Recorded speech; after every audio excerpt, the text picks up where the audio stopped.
Hello, everyone. Welcome back to the Skinology with Presley podcast. I'm your host, Presley McGlashing. I'm a master esthetician with over 10 years of treatment room experience. And by treatment room experience, I do mean hands-on experience doing all kinds of treatments on all kinds of skin types. But I do mainly specialize in acne, which is going to be the topic of today's episode. So quickly, what is acne? Acne is a disease of the skin that primarily affects the pilosebaceous unit, which is essentially the pore that has your hair follicle, your sebaceous gland, and the skin cells and bacteria that are present within that unit. Now, acne does affect around 9.4% of the global population, with the majority being adolescents, but this isn't a teenage problem only. It is something that can follow you throughout your years because it is a disease of the skin, not your age. Contrary to popular belief, acne is also not a disease of your hormones. I know that seems to be the hot topic when it comes to acne is, oh, it must be your hormones as an answer to when you don't have a solution or when something isn't working or when anything isn't working. That's not it. That's not the case. And the reason why that solution or that tends to be the prescribed solution is that, oh, it must be your hormones is because some anything that we are trying to do is not changing it. So it must be the thing that we can't actually change within your body, which again is kind of an interesting way to put that, to be like, oh, well, we can't figure it out. So we're going to blame it on something that we're going to pretend to tell you that we can change, but you're not going to be able to actually change it because that is also just a biological process of your body. And then quite often the types of professionals who are blaming hormones for your acne are the ones who have something to sell you to affect your hormones, but it always ends up being in a negative way, because for some reason the medical the medications that we can actually prescribe that can affect your hormones, those with bodies of evidence to support their efficacy and safety, if prescribed properly by the right person who knows your body and knows your biochemistry, essentially, that's apparently bad. But anyway, that is neither here nor there. All that to say, your acne is not caused by the hormones. Are there things that can be a stimulant to a hormone that can also be a stimulant to something else within your body or your skin that then adds to the production of acne? Yes, it can be. But there isn't necessarily one full cause. It's actually more like a lot of dominoes falling all at one time. So first, let's talk about some of those dominoes. One set of dominoes that could be falling is your genetic predisposition for the creation of a pimple or your skin's innate ability to somehow show up with a breakout on the worst possible day, like picture day at school or your wedding. So a lot of things are happening all at once, but at the very basic level and basic understanding of how a pimple forms is we have your hair follicle. So your hair is growing out of this pore. Attached to that is a little gland called the sebaceous gland that produces oil. We call that sebum. That oil is meant to flow out of the pore and onto the surface of your skin. That also helps your moisture barrier, and it mixes with the sweat that your other pores create. So we have sweat pores with no hair follicle, no oil gland. Sweat pores produce the sweat, so it has our salts and electrolytes that we, as we're sweating, we are dehydrating. So those are coming out of our skin. That mixes with the oil and the lipid content of that. Plus, with a proper product, like a proper moisturizer for your skin type, hopefully, that creates your barrier. That barrier is at a very specific pH in order to fight off pathogens and protect your skin from irritation, breakdown, and creating cracks in the skin. So dry skin tends to be a little more prone to barrier damage, and it also prevents infection because the acidic pH of the skin is not an ideal environment for many types of bacteria. So that sounds really lovely, except that's not the only process that's happening in the skin. The other process that happens in the skin is that cellular divide from the basal layer of the epidermis. So the skin that you see is called the epidermis. The very top of that is called the stratum corneum. That is where we have our skin cells that have been keratinized and essentially flattened throughout the process. Once they've reached the surface, they can now either essentially their job is to form into that barrier with that acid mantle that I just described with the oil and sweat.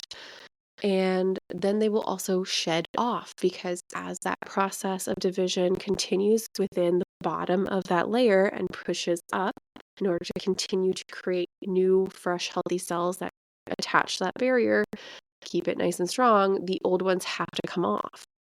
Quite often, they don't happen to shed naturally very well. So a lot of us end up with dead skin cells that linger and they clog the pores.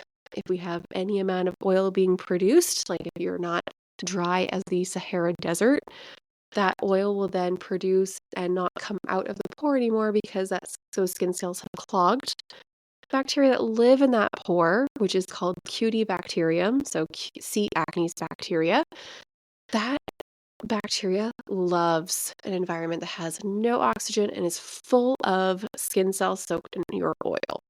Okay, so now we have a feast happening. It is delightful for the bacteria. They are having a time and a half. Okay.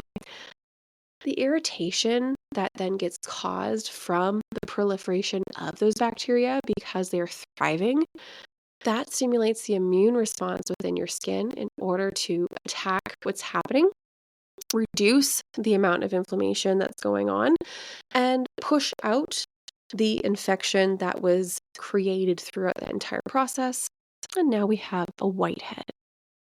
If we're lucky, that process might only happen a couple of times per month. It's relatively easy to deal with. One pimple here and there is pretty easy to cover with makeup if that's what we want to do. If the whitehead seems to produce pretty quickly, we can extract it, clean up the area, and move on with our day. If we are relatively unlucky, our genetic predisposition for not only the production of oil in our skin and also the increase of cells that are dividing, moving up to the surface and shedding off, but not actually shedding off, they are becoming more compacted because we're shedding so much more than someone with normal skin. That will create a lot of acne all at once because now we are creating clogs over many pores and allowing the bacteria that naturally live on our skin and is part of our skin's natural microbiome to then turn pathogenic. And that's where we have the influx of acne over many areas of our face or over the majority of one area, whether it's cheeks, chin, forehead.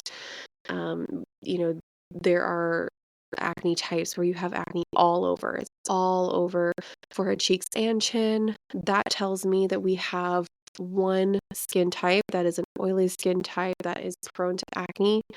When we have acne that shows up over certain parts, so the most common that I see is like chin area, but nothing on the cheeks, nothing on the forehead. There's still potential there, but I would then label that as combination skin because we are seeing different conditions in different areas of the same face. So, acne at face value is a biological process of the skin that can happen for anybody.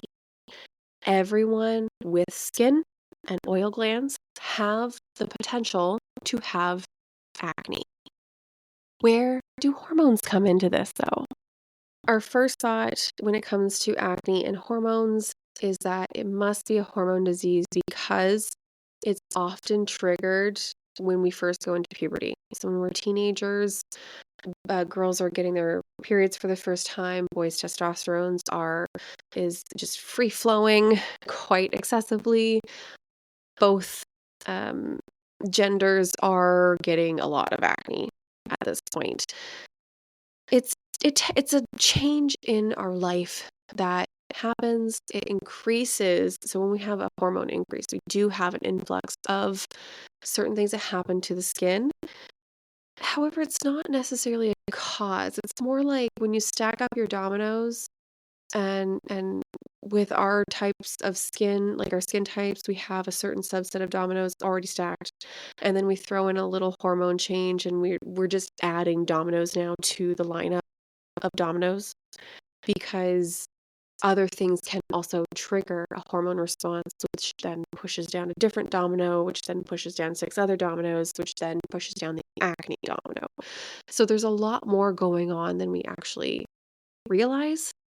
And it's really easy to try to pinpoint one thing because it's easy to sell you one solution when the solution is not just one thing, and it's also not just one trigger or like one root cause.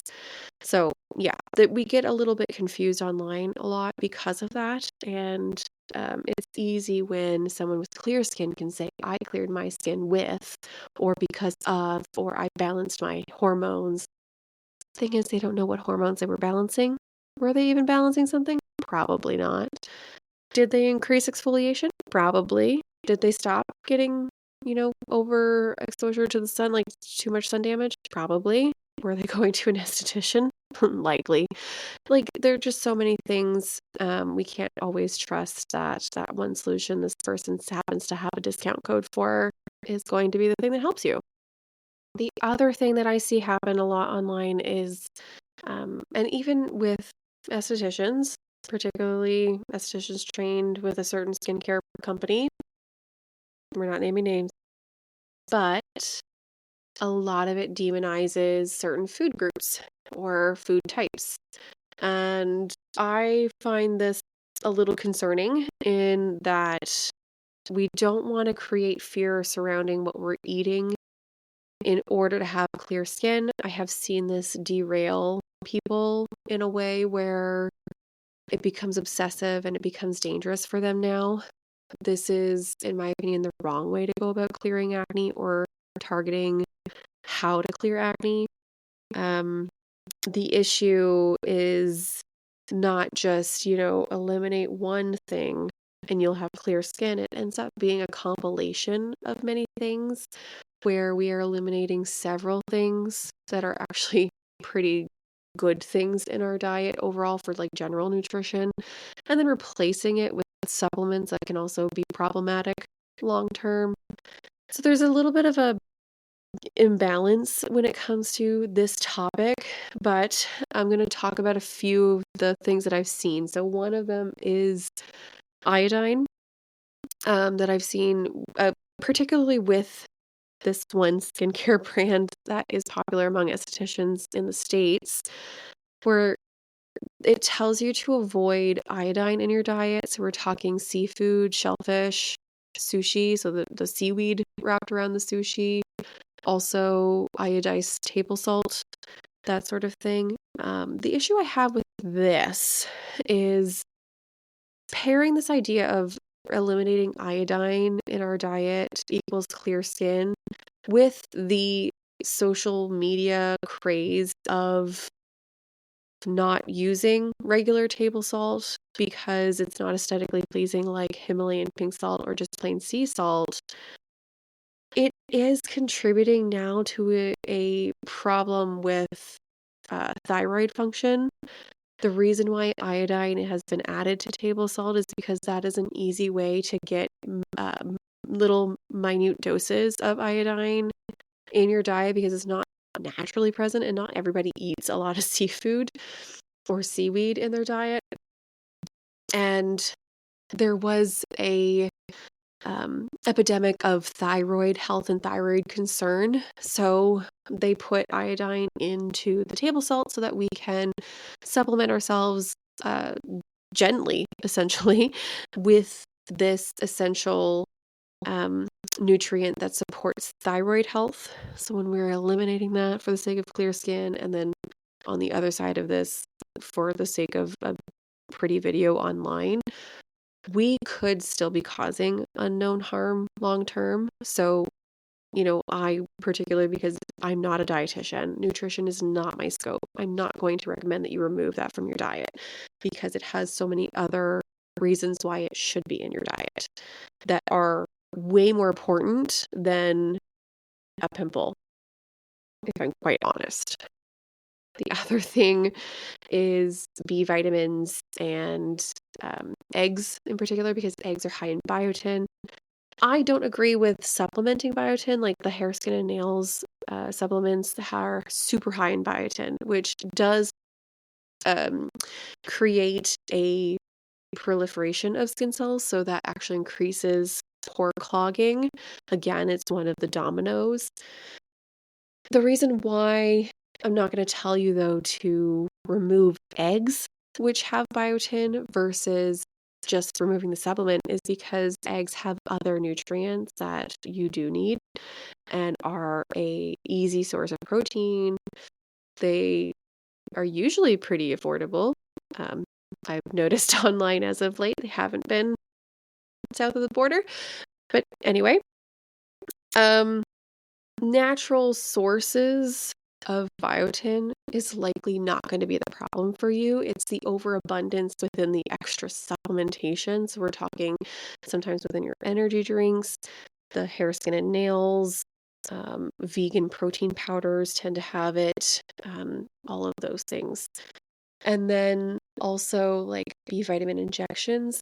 If you are low on B vitamin, like your blood work has said that you are low and you were prescribed either the injections or supplement, go with the guidance of your doctor. Usually they recommend you take it for 6 months to a year and then you stop it because you don't want to then over add it to your body. But anyway, if it is prescribed by a doctor, you're not going to play around with that. That doesn't feel smart to me. Another diet concern that people have had with acne is dairy. Is dairy a problem? Is dairy a cause? There are multiple studies that show different things. There are a few studies that show that dairy could be a trigger. And there are a few studies that actually show that types of dairy matters. So fermented dairy like yogurts and cheese seem to not cause a problem, whereas a skim dairy tends to be more of an issue than full fat dairy. There were also studies that were being compared, that in some countries dairy was an issue, and in some countries it wasn't an issue. It was pretty inconclusive. There were some studies that showed that the opposite was true, that skim was fine and full fat was not. So it actually tends to come down to your biology, essentially, and how your body accepts and processes certain foods. And if that creates a different type of domino effect within the body that can connect to those acne dominoes. So as an example, one study did show that dairy can contribute to acne in a small percentage of people because of the glycemic index of it. So, and a lot of that ended up being more of the skim milk versus the full fat milk.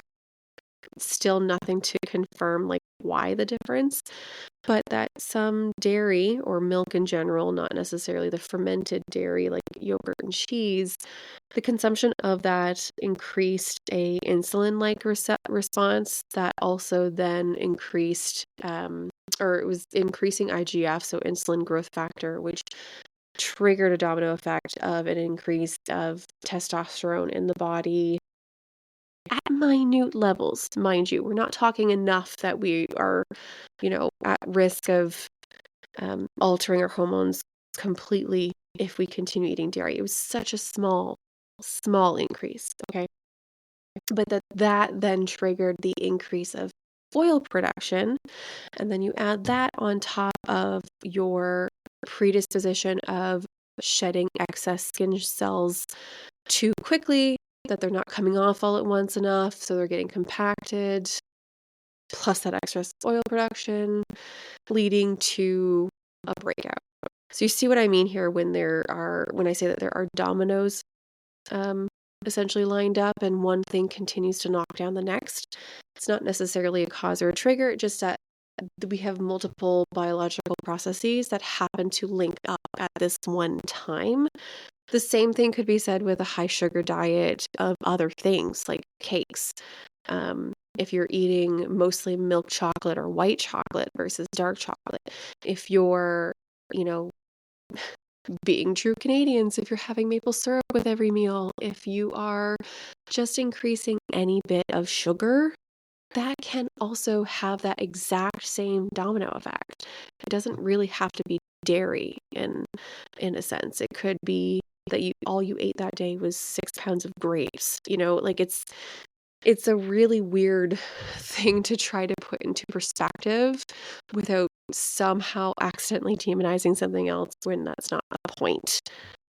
On the flip side of this, there are also studies that show, and of course, I'm going to link these studies that I'm talking about within the show notes so that you have access to them. If you are someone that likes to read studies, you can see what we're talking about. If you are someone that doesn't understand how to read a study or case study or paper, that's okay.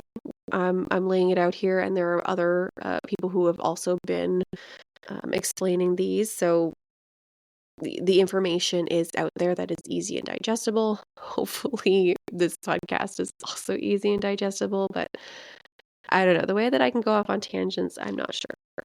So this next study that I want to talk about is the increase of fiber in our diet versus the increase of probiotics or other things that tend to be popularized when it comes to acne treatment.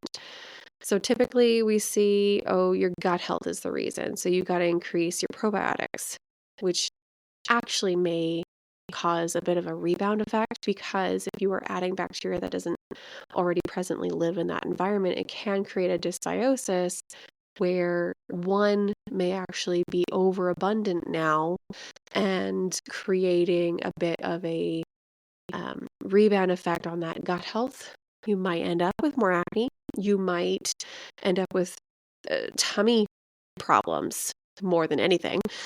But instead of focusing on the probiotics, which I feel gets a little too much focus at this point, you don't need a supplement. You can get it in your diet. Yogurts, cheeses, kimchi, sauerkraut, kefir. Like there's ample ways to get probiotics into your diet.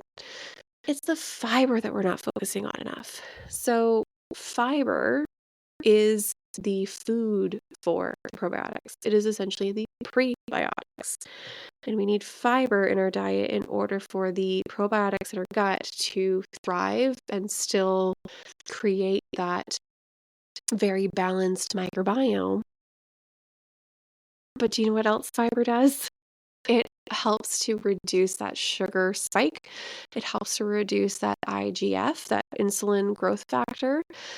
And if we're reducing that, we are reducing that testosterone spike with that domino effect. Therefore, we can effectively reduce the chance of that meal, if it was a high sugar meal to begin with, to reduce the chance of that breakout, that acne breakout that could be linked to it. Do I say that the meal causes it? No. Once again, as a reminder, we have biological processes that the skin is already doing that then can respond to these other stimuli. Okay? Keeping up? Perfect. So, if we focus on increasing our fiber slowly, we still don't want to give ourselves a tummy ache. But if we focus on the fiber rather than focusing on the bacteria or the probiotics themselves, we might actually have a better chance at a positive response with the gut, the body, and the skin without having so much rebound effect. Again, if we are increasing fiber slowly and without a lot of long-term issue, because fiber has actually been shown to be super beneficial in multiple ways for our body. We're talking beneficial for preventing colorectal cancer, beneficial for preventing heart disease, beneficial for so many other things that aren't just skin, but your whole body can benefit from it. So whenever someone is talking to you about gut health when it comes to your skin and saying you got to heal your gut in order to clear your acne, it's probably not as complicated as they're trying to explain it to you, and it's probably not in the supplement that they're selling you. It's more so add a few extra raspberries to your breakfast and maybe swap out one meat portion per day, even per week, with something that is like a bean dish, black beans, kidney beans, lentils, chickpeas, something like that. Again, I am not a dietitian. This is not advice on how to build the correct diet for you. But if you are worried about gut health, I would look into fiber sources rather than probiotic sources. And if you can get both in food form, that's even better. All right, so moving on from here, when it comes to acne treatment, a lot of the um, typical acne treatments that you would get from your doctor, depending on your age, would either be ranging from a birth control all the way to Accutane.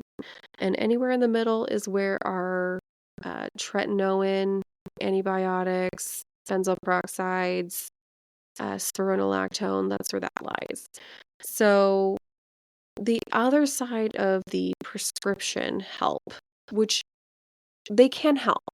The issue is they often are a band-aid, and many of them are not sustainable long term. A lot of them are dangerous long term. So, spironolactone, there are certain things that you can and cannot do on that. Accutane, same thing. That one is not great long term. It's not the best thing to be doing over and over again. And antibiotics can also, again, wipe out that gut health that we were just talking about. So there are their own little issues with these things. They do help people. I am not disagreeing with that. They do help people. They are short term. So when we've done the short term work, if that's the route that you want to go with, the other thing that we will still have to do during and after that is skincare. So depending on which prescription you chose, that will dictate how your skincare routine might go, because Accutane, you can't do a lot. You're going to be very dry, essentially. So you're going to want a lot of hydrating ingredients, a lot of ceramide, stuff like that. But if you are doing other things like antibiotics, that can also create irritation. So maybe some of the actives you could use before that are not going to be very fun. If you're using a topical product like a tretinoin or an adapalene, some sort of like retinoid that is much stronger than what we would get on OTC, over the counter, we're not going to pair another OTC retinol with that. That's not going to be ideal. And we're also not going to pair a high percentage acid with that. That's not going to be ideal. But when you Google online what helps with acne, you're going to be thrown all of those things. And so quite often what I see is that we're trying to do many of them at once when we really should not be.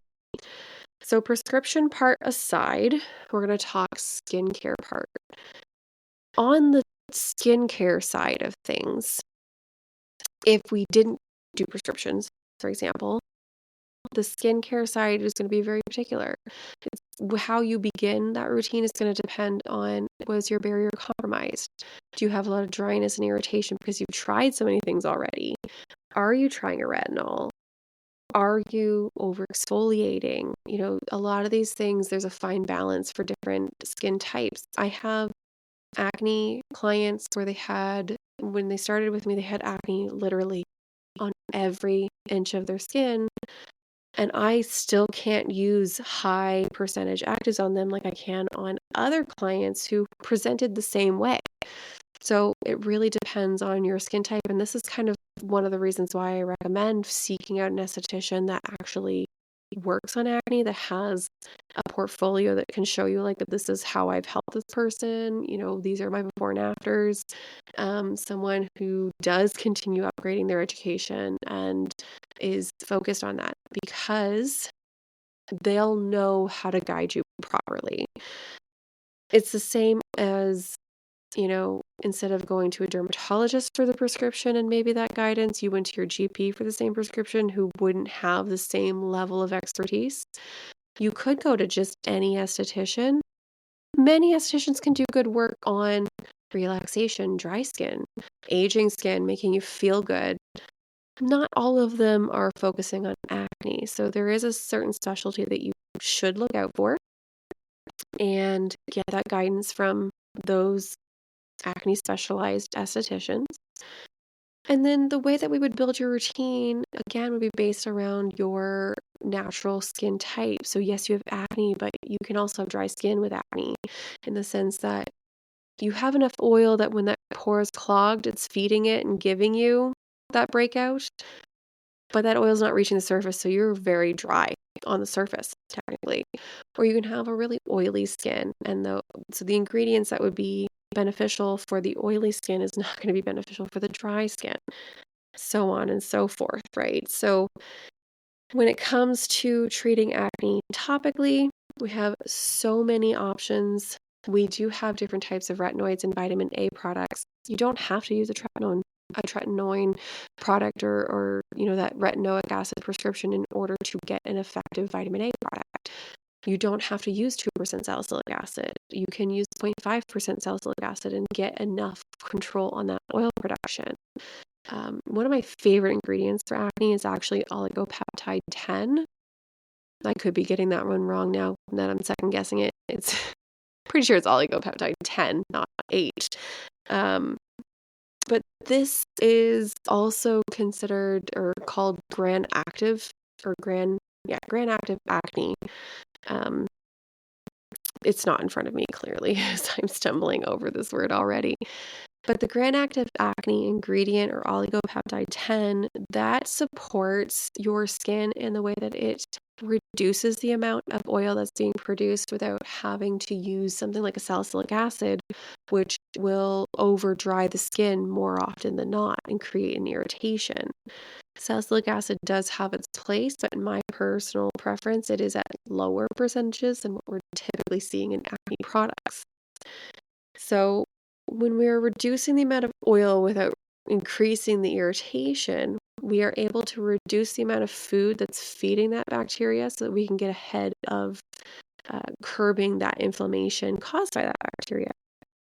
And then the increase of exfoliation that we do need, again, this is a fine balance. Like we are trying to exfoliate enough daily because you are shedding way more skin daily than someone without acne. So that's not clogging. We got to get ahead of it. But we're also trying to not increase our irritation at the same time. So we're not going to do 20% glycolic acid on a daily basis. That's going to be way too much. And we're going to actually go so far the other way that we're going to create a brand new problem. And if we're constantly bouncing back and forth from problem to problem, we're never going to get a sustainable result that we can maintain. So, some people are on a 10% lactic, some people are on a 5% mandelic. Just depends on where your skin likes to sit. And eliminating that trial and error is much easier when you have the support of your acne specialized esthetician. Then there are ingredients like benzoyl peroxide, which is very effective. Again, in some products, it is a pretty high percentage. I like a 5% or less. But benzoyl peroxide has been often demonized because it can be used incorrectly. It's a pretty drying ingredient. It is aggressive. It works. But again, we can go from problem to problem with this one if we are not giving the guidance and also using the proper percentage for our skin type.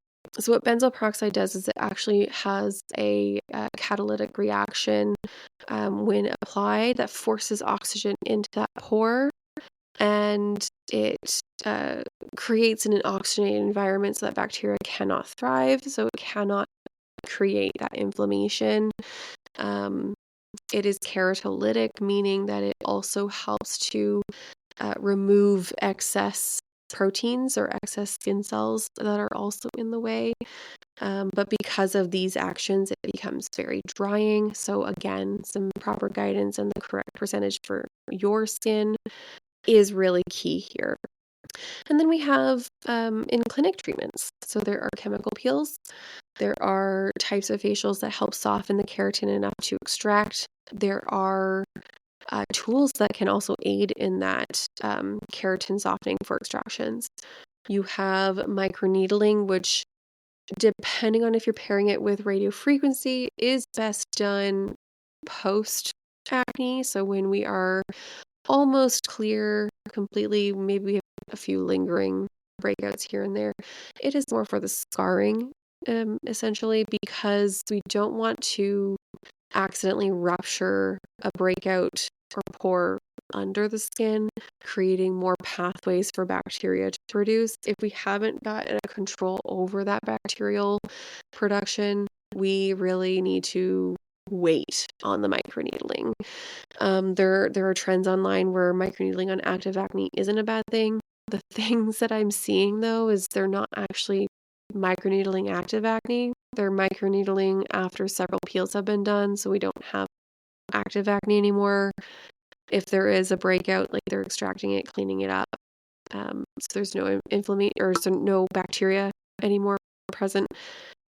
It's a bit of a confusing topic, but essentially with microneedling, that comes after many of the other treatments, like your chemical peels. Then we have LED. LED is one of my favorite things. It's not something that's going to give you visible results right away. It does give you a sense of well-being, especially when you're using the red light setting on them. If they come with both red and blue light, they are more of a long-term maintenance product, in my opinion. So your red light, which we see more often, that is great for everybody. Everybody can use this. It does help with stimulating collagen production. It does help with wound healing and that tissue repair. It can help with reducing the sun damage that we've accumulated over the years. It's something that, if you're using it often enough, you will have long-term benefits as long as you don't stop using it. But then the blue light is one that also helps acne, in the sense that it does create or stimulates what we call ROS, or reactive oxygen species, that again stimulates um, that death of that bacteria, because we are creating some sort of oxygenation within the cells. That blue light, again, it's a bit of a tricky subject, because we're being told that blue light being emitted from all of our devices is aging us, and yet at the same time we're being sold a blue light device specifically for a benefit to the skin. My rule of thumb at this point is follow up your blue light with your red light if you're really that worried. Pretty sure we don't have to be that worried anyway. Lab Muffin Beauty Science, whom I like to share a lot of her stuff, she has debunked a lot of this blue light myth. So if you need to look that up, absolutely do. She's fantastic at explaining those things. But essentially, blue light has a benefit for acne-prone skin, and then hit it with the red light and you have that wound healing response coming from that, for that tissue repair, for those scars, that inflammation, etc., etc. So I think I've explained acne pretty thoroughly at this point. If there's anything that I didn't touch on that you've been seeing online and you feel like, oh, I need clarification on this, go ahead and message me. Send me an email or comment on any of the platforms that this podcast happens to be on that allows for comments. Sharing it everywhere that you can listen to podcasts. But essentially, acne is not an easy condition to treat. It is not cured. It is controlled and maintained. And there is no single root cause. And quite often, it's not as black and white as we think. It's not really like I ate ice cream yesterday, so now I have a breakout today. It's so nuanced and confusing for a lot of people, and there's so much going on that it's almost impossible to pick one thing and target that. And often the solution or the triggers that we're being told is the one thing or the one root cause, they're not easy to target anyway, which is, in my opinion, seems awfully convenient for the people who have the coupon code to sell you the thing that is apparently the solution. Anyway, so that is my rundown of acne. Um, I'm sure there was an easier way for me to explain all of those things, but we are here for the ride together, and hopefully you understood most of what I said. Again, if you need more clarification, please send me a message or an email, or comment, and we will see you in the next one. I hope you've had a great day. I hope that you've learned something today, and yeah, we will get you back at the next episode.